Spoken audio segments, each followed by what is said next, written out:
everyone. I hope you're having a great day.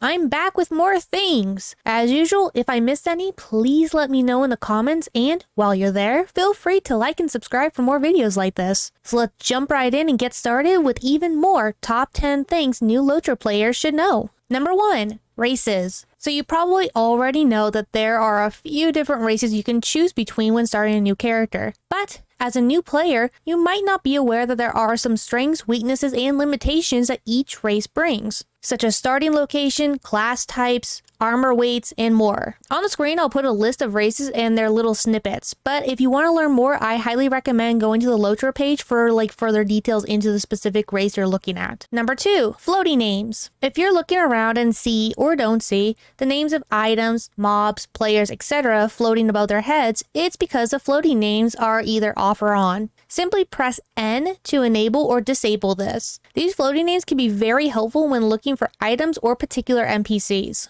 As a new player, I recommend having them on. Number 3, LOTRO Store. I haven't really given this its own dedicated place, but it's highly needed. This store is where you can spend your LOTRO points or real money to enhance your player's experience. This can include more inventory space, skills, cosmetics, housing decorations, and more.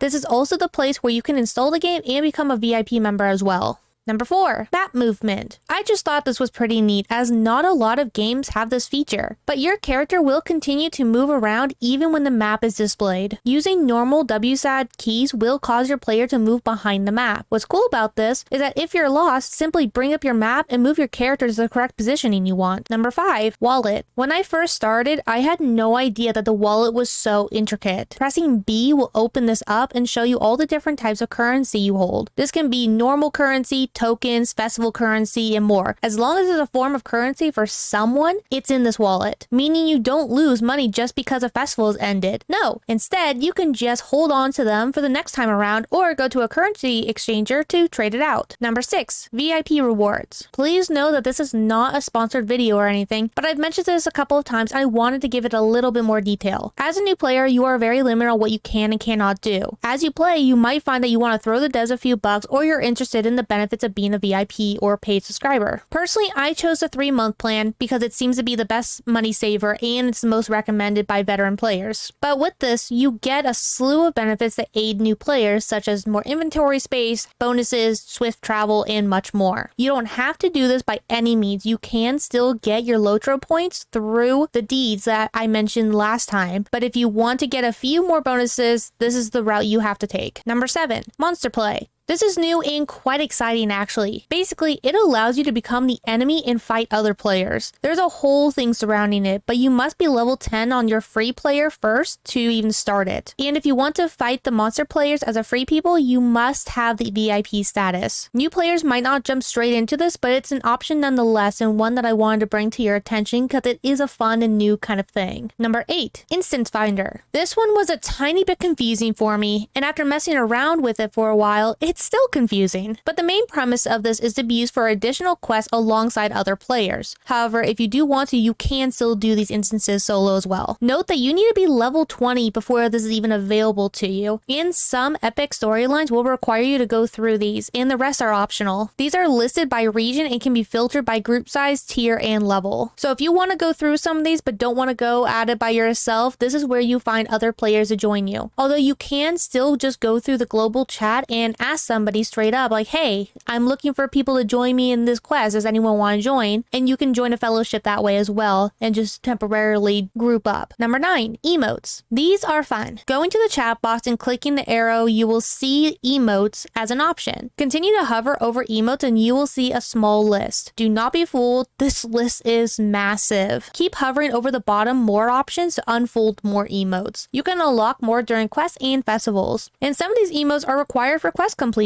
But if this is the case, don't worry about trying to scroll through all of them finding the right one. The quest label under the minimap will have the emote button right there for you to use. But if you come across other players and you just want to have a little fun conversation via emotes, this is one way to do it. Number 10, reflecting pools. Similar to the Instance Finder, these pools are a place for redoing the very last part of a major instance or quest in that area. For example, after completing the pretty long quest of Turtle Soup, you can find the Infiltrator surprise, which is the very last quest of the series, at the reflection pool in Bree. So if you want to relive these moments, you need to go to a pool, and the pool has to be in the same region as that original quest. But if you go around the town and you find these pools everywhere, that's what these are for. And that's all I have for you today. Look out for more videos on things you should know as a new player. I hope you have a wonderful day, and I will catch you next time.